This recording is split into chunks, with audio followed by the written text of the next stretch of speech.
Hey there, welcome to LSAT Demon Daily. I'm Ben Olson, that's Nathan Fox. We're the founders of LSATdemon.com and our weekly podcast, Thinking LSAT. We have a question from an anonymous listener, followed by a relevant story from another listener. So let's start with anonymous. The subject is changing bad grades to pass-fail and utilizing the review inbox. Dear Ben and Nathan, I'm a splitter looking into everything I can do to improve my bad undergraduate GPA. You have mentioned that if someone reaches out to their undergraduate institution, they may be able to get a couple of bad grades switched to pass-fail. I earned a 3.4 in undergrad, and changing a couple of bad outliers to pass-fail would dramatically impact my undergraduate GPA. What does the process of requesting those post-grad grade changes look like? Do I need a documented excuse, or can I just ask? I am shameless enough to email, call, cry, and beg. I just don't know where to start. I'll tell you, get on the phone. You said email, call, cry, and beg. The one of those options that is the best is to just call, because you will be put in touch with somebody who will help you be put in touch with somebody else. Keep track of names, build a little database. Like, all you need is one person with power to say yes. So don't take the first no. Keep track. And do a reign of terror on these people. Who knows? Well, it doesn't cost them anything, by the way, to make this change for you. No. I don't give a shit what the policy is. You might be able to get the policy changed. You might be able to get somebody to just subvert the policy.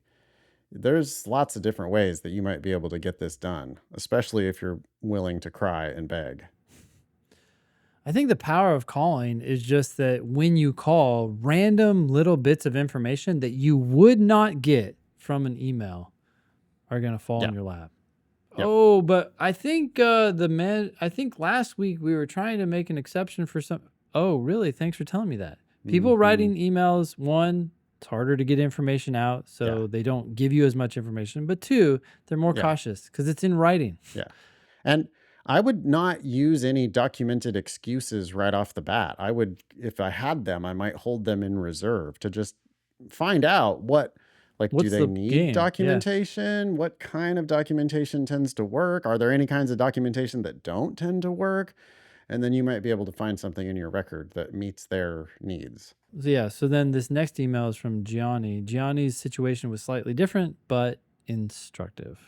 Gianni says, last week, I was successfully able to get the registrar's office at my undergrad institution to change all the grades I repeated from Fs to NCs. Until Friday, I was continuously rebuked by that office and by the university at large, with them saying, quote, "We do not remove or change grades on official transcripts."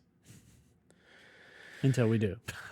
I scoured the policies and regulations regarding last grade stands and the retaking of courses, and I found a contradiction between what was stated on my college's website and what was reflected on my official transcripts. I made an appointment for an in-person meeting at the registrar's office, and I showed them this discrepancy on my laptop.